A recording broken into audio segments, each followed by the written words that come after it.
The Nomad's sound mosaic is a network-capable step sequencer. This particular example has been loaded with a bank of drum kit sounds.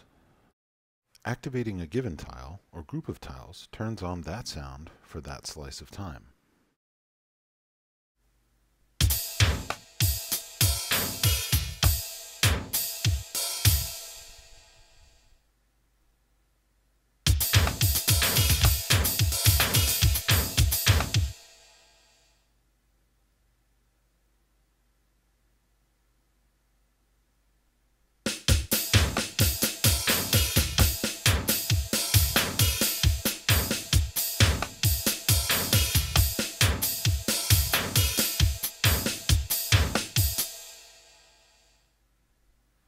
Participants using the sound mosaic can explore individually, creating various rhythms and patterns, or as a group.